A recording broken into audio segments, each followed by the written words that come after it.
Pace bene. I'm not a Franciscan. I'm not even part of the Third Order. But I do have an amazing appreciation for Francis of Assisi and also for Franciscans. Many Franciscans are my friends. And so I really got I really got to meet Francis of Assisi when I did a pilgrimage in Italy in 2004. I went to Assisi, I went to Greccio, and I was reading his biography at the same time, walking in those places, and I felt I got to meet Francis of Assisi. He's inspired many parts of my life, and it would be impossible to talk about spirituality of creation without talking about St. Francis. So right here, you have probably what the closest thing to a picture of Francis might be. You see it's a type of painting. It's a fresco from the Middle Ages, but this was done a few days after St. Francis came through that monastery in Subiaco. And you can see the writings, Frater Franciscus, so it's Latin for Brother Francis. So it's not written saint, and there's no crown there. So here you go. This is Francis of Assisi, and this is who I want to talk about. He lived in the Middle Ages, so from 1180 to 1226. As you can see, he lived until the age of around 46 years old, and quite a full life. That teaches us a lot. In Laudato Si, we refer to him like this. Pope Francis says, "I believe that Saint Francis is the example par excellence of care for the vulnerable and of an integral ecology lived out joyfully and authentically. He is the patron saint of all who study and work in the area of ecology." I mean, Francis is so influential for this whole revival of caring for creation. He's the central pillar in this change that's happening in the church right now. Pope Francis chose the name Francis for Francis of Assisi because of his relationship to the poor and to ecology. And also the encyclical Laudato Si, well, those two words, Laudato Si, are repeated 8 times in the amazing poem prayer called Canticle of the Creatures. So how about we get to know a little bit better Francis of Assisi. Born in 1180 in Italy, and I went to visit Assisi. His conversion happens in 1205, so let's explore all of that. This city, Assisi, in the Middle Ages, hasn't changed much since, and that's pretty interesting because sometimes some cities were founded in the Middle Ages, but then they're not recognizable anymore. But this, you get the impression you've just traveled through time. And by going there, I was really impressed because I had always imagined the Middle Ages as being this very rural society where nature's everywhere. But when I went through the fortifications of the city, I could see just stones everywhere. Stones on the path, walls made of stone, the fort made of stone, fountains made of stone, and just everything, stones everywhere. There was no nature.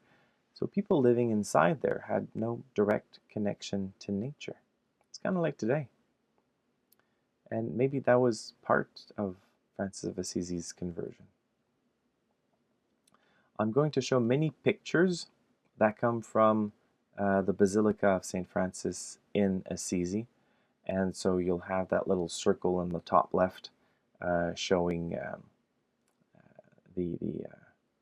that the picture comes from the interior of the basilica. 28 frescoes were done by Giotto on the life of St. Francis. I won't be presenting all 28, but some of them. And yeah, so when there's that circle, that's where it comes from. And let's start with Francis of Assisi, who's giving out blankets to the poor. So his father, Francis' father, was Pietro Bernardone, and was a rich merchant, selling blankets and selling materials. And Francis even got the chance to go to France many times. And so he grew up like that. But then, you know, one day he felt that he needed to give back to the poor. So he would go in his father's storeroom and take some of those blankets and give them to the poor. And I mean, yeah, in the beginning his mother defended him, but yeah, it was tough with his father, obviously. Francis would get out of the city and pray in front of a huge cross in San Damiano, Saint Damian's church, that was outside the walls and was, I'm guessing, attacked, raided maybe, and had these huge holes and walls were collapsing. And so he prayed there, and the cross talked to him and said, "Francis, go and repair my house, which, as you see, is falling down." So he could take that literally and rebuild that church, and then he could take that symbolically and rebuild the church that is falling apart and is corrupt and needs to go back to the essentials. So Francis kept on stealing from his father and taking all of this, and his justification was, well, my father has so much wealth, but wealth is made to be shared to the people who need. His father says, no, I worked for all of that. The poor just have to work like I do, and they'll get money as well. And this was just never ending. It's probably a debate we still have today. And so there was no common point and no way for reconciliation that seemed to be possible. So Francis says, I need a new direction in my life. And so he goes around the corner and takes off everything. He takes off all his fancy clothes and his jewelry and his little bag of money and everything he got from his father. And he makes a bundle and throws it to his father. And in front of everyone, he says, "Up until today, I said, 'Father,' to you, but as of now, I shall say, 'Our Father who art in heaven.'" And he left naked into the woods. And in the woods, he sang to the glory of God. And this was the beginning, and this is just a symbolic representation, that he was, it was a wedding with Lady Poverty. And he considered that poverty was the biggest virtue. When you're uncluttered, when you get rid of all these possessions, well, you're fully receiving the providence of God. And that was true happiness in life. He was now in nature, alone for the beginning. And, well, as I said, he ran off into the woods and he was completely naked. Now, that doesn't work too well for human beings because we don't have any fur.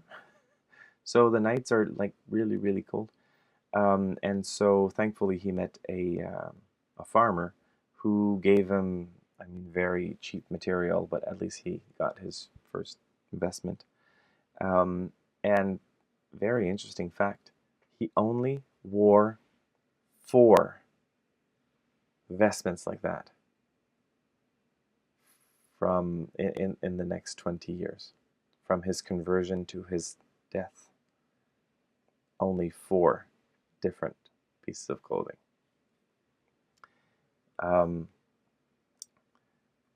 So he was nature. He was singing praises to God, and that's something very distinctive of Francis of Assisi, because you can find other monks who live a very poor life, but Francis of Assisi has so much joy in this choice of poverty that he takes.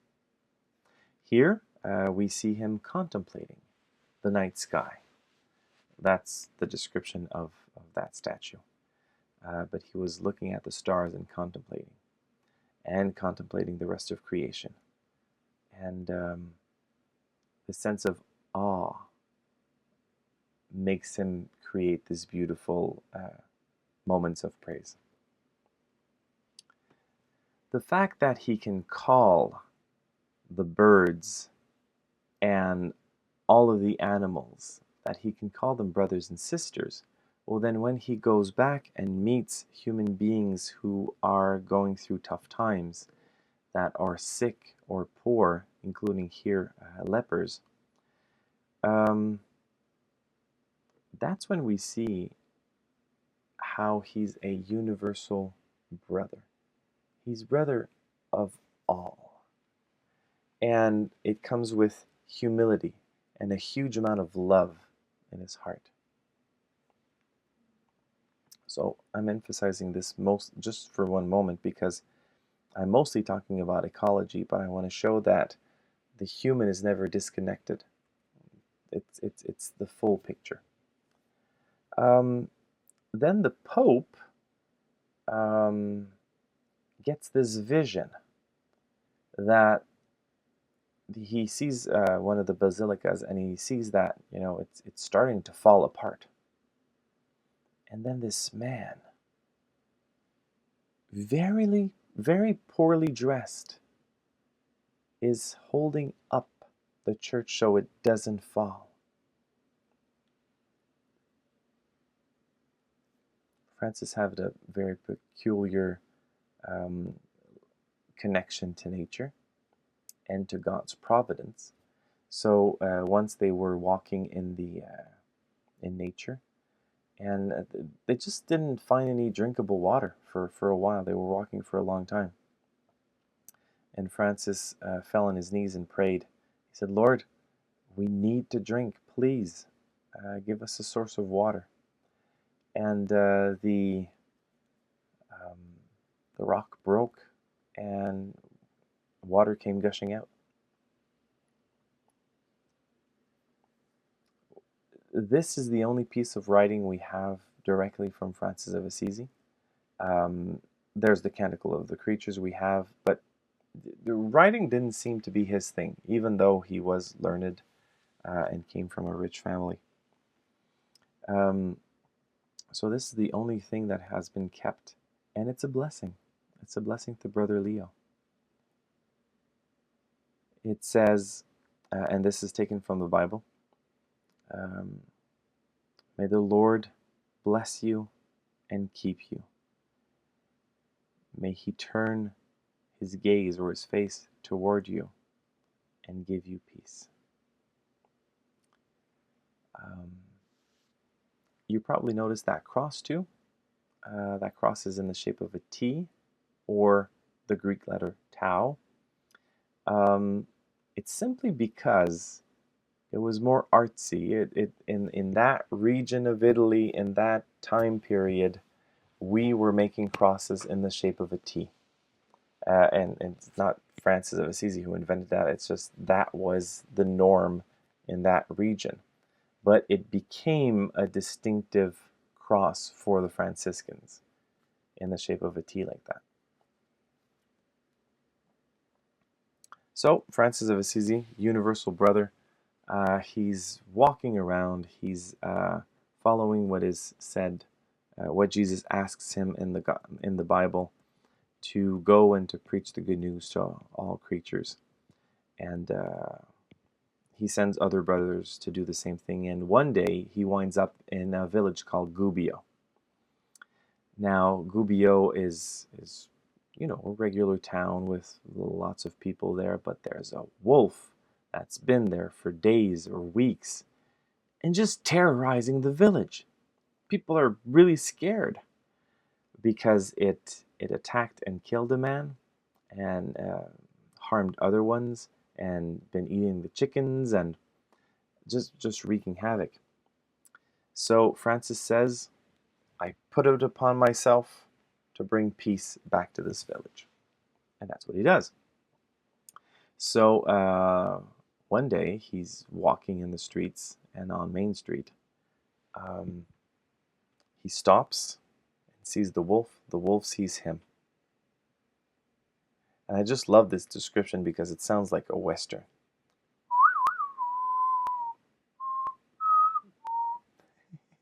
There's Francis of Assisi on one end of the street and the wolf on the other end. And the first thing Francis says is, Brother Wolf, as of now you will not harm anyone else. And the wolf listens. And Francis walks closer. And then Francis starts talking to him. And I don't think the wolf can understand medieval Italian. He can't understand the words, but he can read Francis' body language, which is saying, I'm a man of peace. So the wolf listens. And then Francis, by looking at the fur, realizes that he's not healthy. This wolf is undernourished. This wolf was probably expelled by his pack. He's alone now, and he's trying to survive. So Francis looks around and tells the people, are you ready to care for Brother Wolf? Can you care for Brother Wolf like you would care for other citizens in the city? Can you give him a bit of your food and share? And then peace will come back to this town. And people accept. And the wolf becomes the friend of everyone in the city. And still today, the village of Gubbio has a wolf on its emblem. So this is just amazing. Like, we can talk to animals. Francis is just showing us a way that we can talk to animals. And we do it through body language. If we're attentive to their body language, and we have a peaceful heart and it shows in our body language, we can make connections far beyond what we could expect. Francis does it again when he preaches to the birds. He's walking one day and then sees under a tree birds of different species, and he's quite intrigued by that. So he keeps on walking towards them, and then he starts preaching to them. He tells them, you are so lucky. You can raise up in the air and feel the wind under your wings. You don't need to sow, you don't need to harvest, and God provides for you, gives you everything you need. So keep on blessing the Lord. Keep on singing all these praises. And then, even though they were silent the whole time, Francis makes the sign of the cross, and then they start singing and flapping in all directions, singing praises to God. There's this story of a shepherd who wanted to make a gift to Francis of Assisi and gives him a lamb a few days before Easter. And obviously the plan was to kill the lamb, and then they can have that as a feast. But, you know, Francis, universal brother, you don't kill your brothers and sisters. So, so the shepherd obviously didn't know, but the Franciscans, the ones around Francis of Assisi for sure, were vegetarians. There are others, some branches of Franciscans who are vegetarians, others aren't. But anyway, back to the story. So obviously Francis of Assisi does not kill the lamb, but lets it grow, feeds it, and cares for it, and the lamb just becomes a sheep who is a brother in that group and participates in everything, helps around in their work, and also prays with them. So brother lamb right there. One day, Francis is walking on a road, and there's this young man who's carrying a little cage with 2 turtle doves inside. And so Francis just looks at the boy with compassion. And the boy just feels so bad that he intends to kill them, or to sell them so they can be given as food. And so he just feels so bad, and he gives the cage to Francis of Assisi. And what does Francis do? He talks to the turtle doves and he says, you got caught.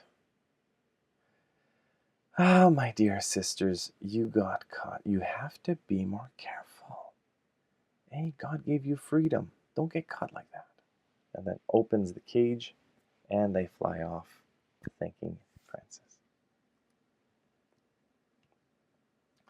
While Francis was walking on a road, on a path, he would very often look on the ground to make sure he would not step on an earthworm. And if ever he saw one sticking out, he would pick it up and put it on the side of the road to make sure that nobody would step on it. Now, since people were flocking towards Francis of Assisi, people wanted to become brothers like him and live like him because he was just so inspiring. Well, I mean, this was becoming a congregation, it was becoming a religious order. So they needed a rule. So they asked Francis, write the rule. And he resisted for a long time, saying, well, the gospel is our rule. And then, well, church authorities says, well, if you want to be recognized and respected, you got to write a rule. So he did. And so he wrote the rule of the minor friars. And he walked to Rome with other brothers and gave it to the Pope. It was finally accepted. So the Order of Minor Friars, or Friars Minor, is the first order of men, which we call today Franciscans. The second is the Order of Poor Ladies. That was founded by St. Clare, a great friend of Francis of Assisi. And those with time simply were called the Sisters of St. Clare. And there's also a third order with laypersons, usually, often couples who have a family dynamic. St. Clare was, she had a monastery and she had cloistered sisters, and that's how women religious orders were back then. They were not apostolic. Who knows what St. Clare's mission would have looked like if she were apostolic. Francis lived so poorly that he would sleep on rocks, and that rock reminded him of Jesus. He finally winds up in Greccio, and Greccio is a very, very simple village near a hill, and it's in a valley, and still today the numbers are very low. It's a very small town, but it has a cavern right there in the hill, and so Jesus was a friend of the mayor there, and he said, "Well, could we organize Christmas Mass there?" And he said, "Yes." And all of the villagers came out during that evening with their torches, and they went up the hill to that cave, and that's where there was um, an ox and a donkey, and that were there with a manger, a container with straw, and the mayor's wife was able to find or to have made a baby Jesus made of wood. And so that was placed in front, and so everyone could see. And then all of a sudden there was a miracle, and the baby started moving during that Mass. What Francis wanted to illustrate is incarnation. That God loves us so much that he comes on earth to be with us. These were tough times in Greccio. Francis was suffering already, and this is a portrait we have of Francis that was done a few days after he came to Greccio, so people could remember. But you see he's wiping his eyes, and that condition will just get worse and worse as time goes on, and he'll be practically blind. So the Sisters of St. Clare will take care of him, Clare specifically, but also other sisters, and they'll bring him food, and he would stay in this little room with hardly candlelight because the light just hurt his eyes so much. And it's in that candlelight that he wrote the Canticle of the Creatures, where he describes the beauty of nature and our relationship as brothers and sisters with all of the elements. It is an amazing prayer, and just to know that it was written when he was blind, well, practically blind, it's amazing. So he writes this beautiful prayer that goes Laudato Si, Laudato Si, Laudato Si. And then it would finish, but then time went on, and there was this conflict between the bishop and the mayor of the village, and people really got to know his beautiful prayer, so he decided to add one about forgiveness. Praise be you, O Lord, when people forgive. And then finally, close to his death, he added a last one about our sister, death. And so that's how we get the complete prayer. So it's okay to do the prayer with only the nature stuff, because that's how he first wrote it. But it's also interesting to write those two added stanzas, depending on the circumstances. He was very sick, and finally he died. And when he died, just before he died, he asked his brothers, "Please take off my clothes. I want to come out of this world the same way I came in." And so, no clothes, put on the ground, and that's how he died on October 3rd. So that's why we celebrate his feast day on October 4th. Francis of Assisi, what a man, what a life, and he can teach us so much today, the right attitudes to have to live in right relationship. In Laudato Si, the text demonstrates the importance of the cry of the earth and the cry of the poor.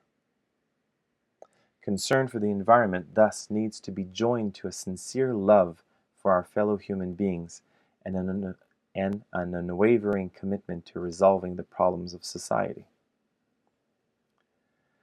I ask all Christians to recognize and to live fully this dimension of their conversion.